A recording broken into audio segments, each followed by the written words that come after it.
Okay, welcome everyone to the lesson proper. Lesson 1, we're going to do nouns, adjectives and some basic sentences. So, before we start, Latin is logical, and so therefore we can explain it. And that means that anyone can learn Latin. So just keep telling yourself that. It's a very logical language and we can work through it. All right, so speaking of holy things, this is a picture of Sir Donald Bradman, arguably the greatest Test cricket batsman of all time. Certainly, I think you could say of Australian cricket, greatest Australian Test batsman of all time. And this is the Don in action. And I think you could fairly describe this picture as the man hits the ball, right? And so what have we got in this sentence? So we've got man and ball and nouns.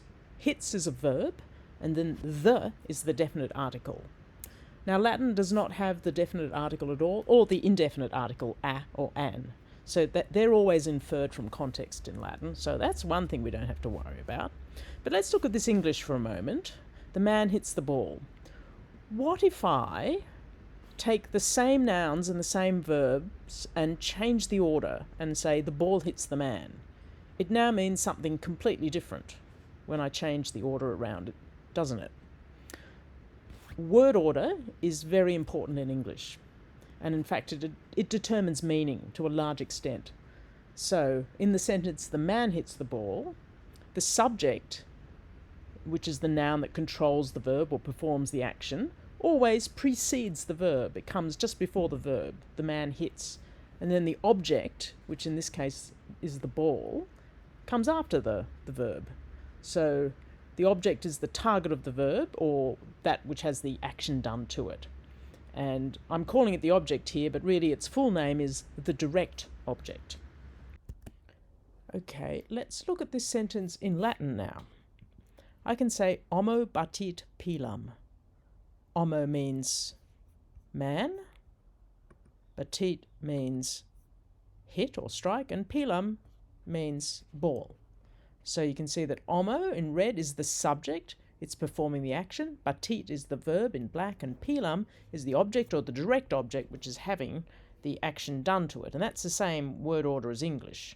But I can also say pilam homo batit, or batit pilam homo, or pretty much any order of those words that I like, and it actually means the same thing as the man hits the ball. I can put those words in any order and it will mean the same as the man hits the ball, unlike if I change the order in English.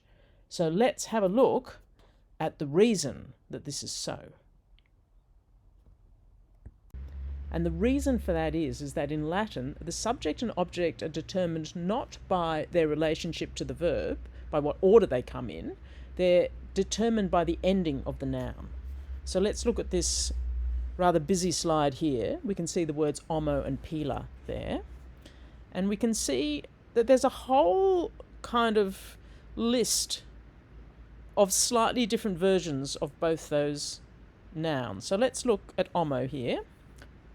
So here I've got these words nom, gen, dat, ac, ab, voc. They are shortened names for what are called the cases of the noun.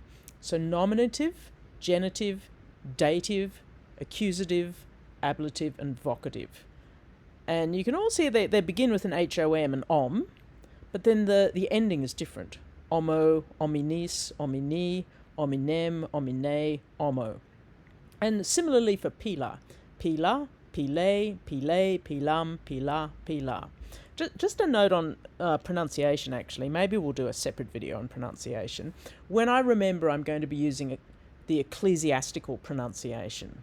Occasionally, a bit of rogue classical pronunciation might creep into my Latin. There's different ways of pronouncing Latin. So when you're saying prayers, you're usually using what's called the ecclesiastical method. So I'm going to be trying to stick to that. But anyway, back to these cases. So homo is in the nominative case, and pila, or in this case pilam, is in the accusative case.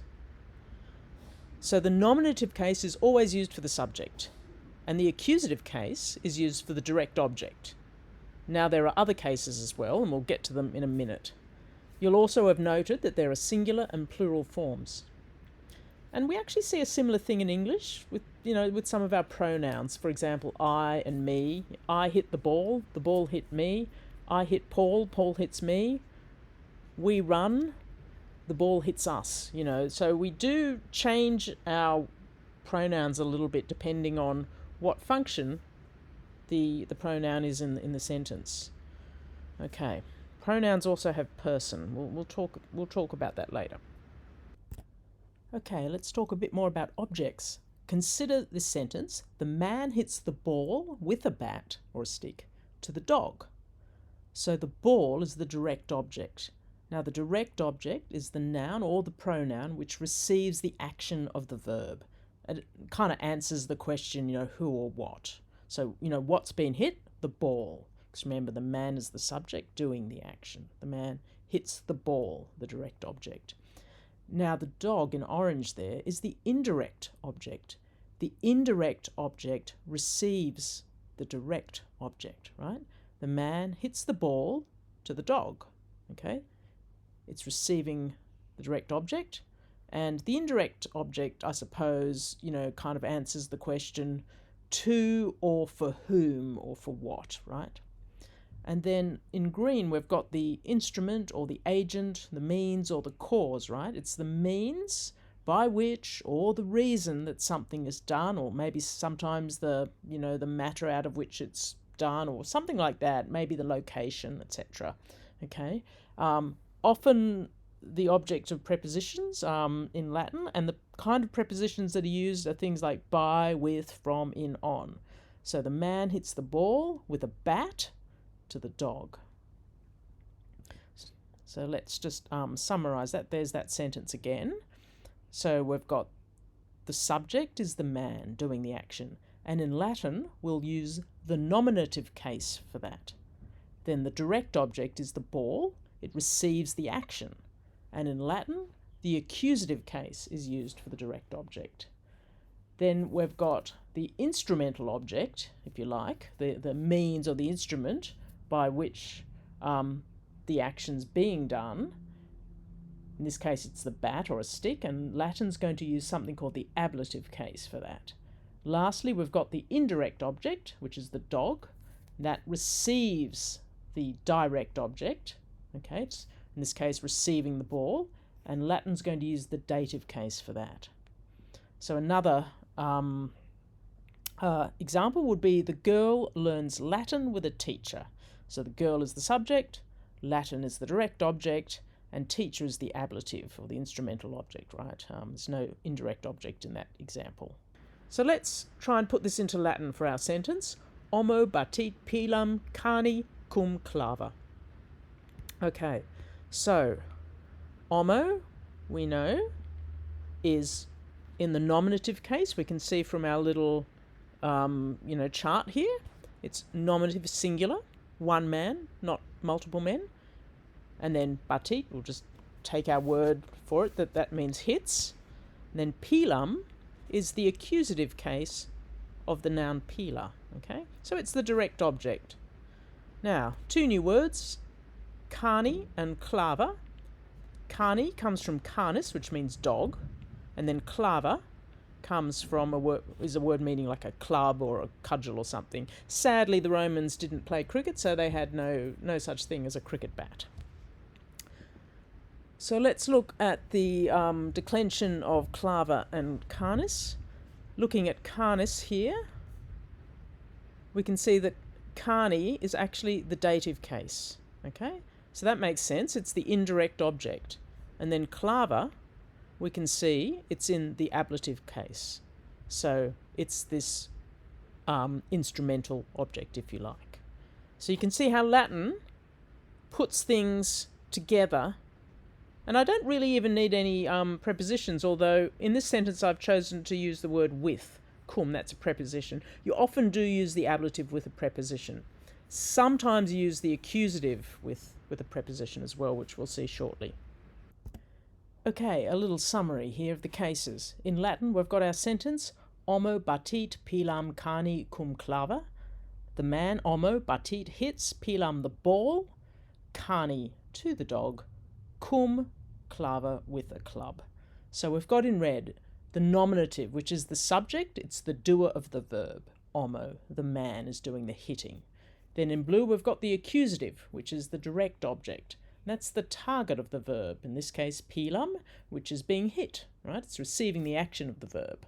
And in Latin, the accusative case will sometimes take a preposition. Prepositions are words like, to, from, with, etc. The dative case, in this example it's cani, is used for the indirect object, and it receives the direct object. Okay, the man hits the ball to the dog. So the dog's not getting hit. It's receiving the ball, which is being hit. So in Latin, dative case, and when you're translating it into English, you'll usually use a preposition such as to or for. So the man hits the ball to the dog. But in Latin, the dative case does not take prepositions. Okay, so you can see here it's homo batit pilam cani.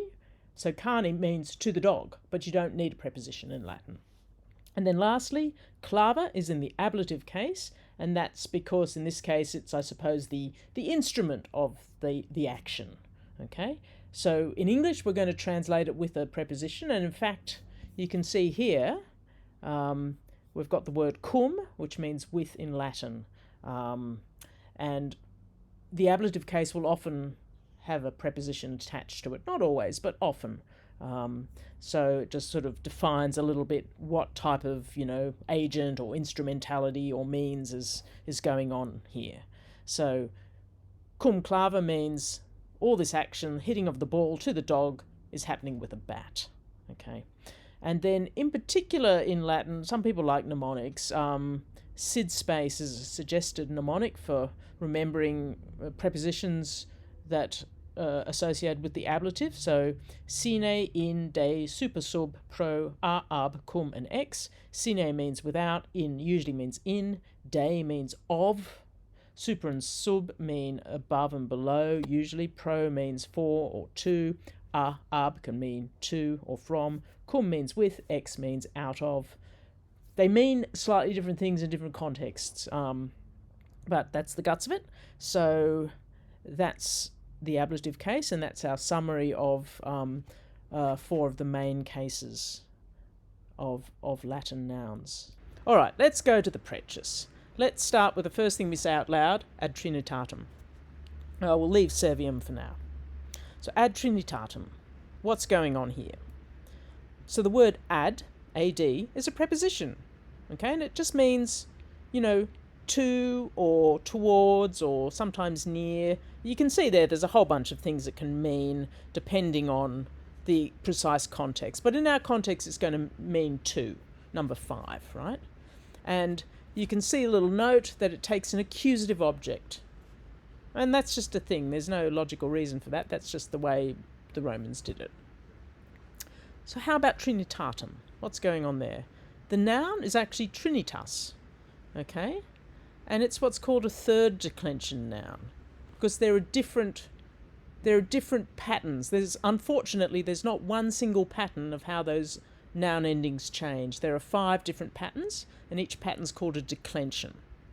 And the action of changing the ending is called declining. This verb declines in this way. Okay, so trinitas is a noun that belongs to the third declension or the third pattern, and it's a feminine noun. Again, within each pattern, whether the noun is feminine, masculine, or neuter will change slightly the way its ending changes. Again, that's something we don't have in English. We don't really have feminine, masculine, neuter nouns. I was quite horrified, in early high school when I started doing French and found out that nouns had gender, like a table was feminine and, a cat was masculine. It just made no sense to me. Anyway, trinitas, third declension feminine noun, and here is the way it declines. So we look for the pattern trinitatem, and there it is. We can see it's an accusative singular. So an accusative, remember, is the case of the direct object.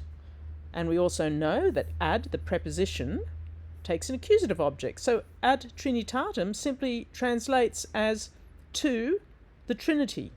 Remember, there's no the in Latin. There's no there's no definite article. So, whoops-a-daisy. Let's just recap for a few minutes. Latin nouns change their endings, and that tells you the function of the word in the sentence, whether it's subject, direct object, indirect object, instrumental object, okay? And this changing of the endings is called declension. There are masculine, feminine, and neuter nouns, and they all decline differently. And there are also subgroups of nouns. There's 5 subgroups called declensions, and each have their own particular pattern. So, for example, I think first and fifth declension tend to be mainly feminine nouns. Second and fourth tend to be mainly masculine and neuter nouns, and third can be any of them, masculine, feminine, or neuter. And lastly, nouns have case, number, and gender, right? So they have case, nominative, accusative, etc. Number, whether they're singular or plural, and then gender, whether they're masculine or feminine or neuter. All right, what about adjectives? Adjectives are describing words. We all know this from primary school. Ad Trinitatem beatissimum. Now, beatissimum, there in beautiful pink, is an adjective. It comes from the word beatus, meaning blessed or happy. And beatissimus means most blessed, and that's what we call a superlative adjective, right? It means, the greatest possible degree of the adjective. And in English, we form our superlatives either by adding the word most, or sometimes by adding the suffix est on the end. So I might have a big cake for dessert, or I might have the biggest cake for dessert. I could say the most big cake, but that's a bit clunky. But everyone would know what I meant, though. All right, so an adjective also changes its ending, and it has to agree with its noun in case, gender, and number.